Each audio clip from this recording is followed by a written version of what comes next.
Hello and welcome to BFM's 89.9 Seconds, a show in which we're going to do our best to give you some of this week's news in just under 90 seconds. I'm Chwi Lynn, joined by Jason Lim and Keith Kam.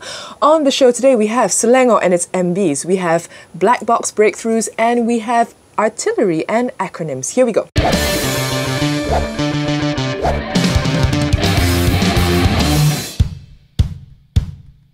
Our first story has a little bit of a local flavour. We're kicking things off with Selangor and its Menteri Besar drama. Jason. So what's with PKR and Pakatan and their internal party politics playing out on the public realm and in fact affecting the administration of Selangor? Having said that, right, I mean, do we not want it played out? Are we not happy with this level of transparency? Something that we said we wanted, something but the that lack of a lot sophistication, of us... you know, getting Aziza, Anwar's wife, as a possible candidate. Are we expecting sophistication from politicians in Malaysia now? Did I miss the memo? But I'm glad this proves the old adage that says no smoke without a fire, because the smoke has been there since long before the so-called Kajang move.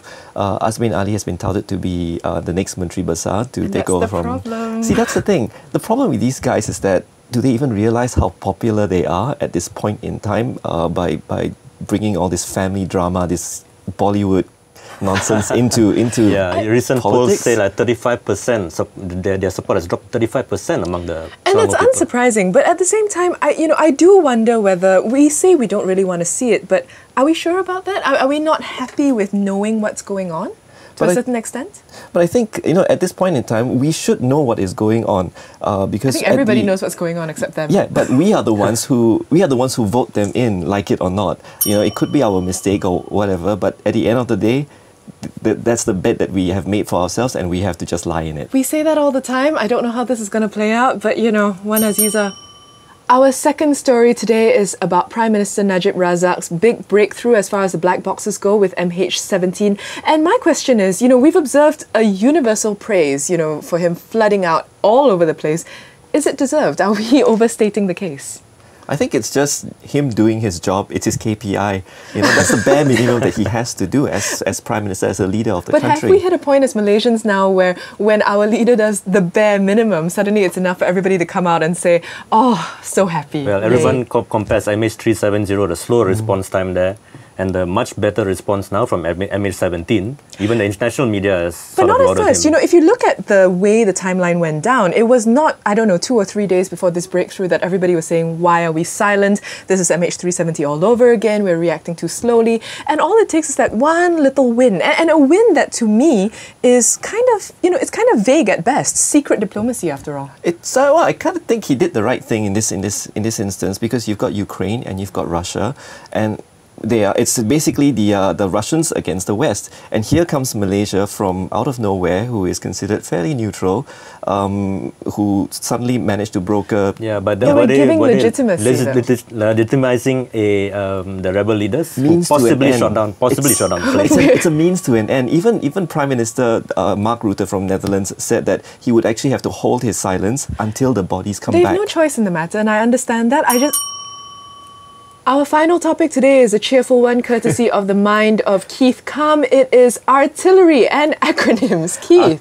It's more like artillery, acronyms, and Armageddon. Oh boy. Well, reading through what happened to MH17, we all suspect that, it's not confirmed yet, but we all suspect that it was hit by a missile. And we're all specialists on missiles now, don't forget. Yeah, the missile is called an SA-11, nicknamed the Grizzly. It's a surface-to-air missile. It's delivered by the Buck system. It can reach 20 kilometers into the air. MH17 was flying at 10 kilometers. I'm like thinking, who sits down and designs these things? That's an interesting point also, just because, there was a lot of talk about the different levels that MH17 was trying to fly at, that it was approved to fly at.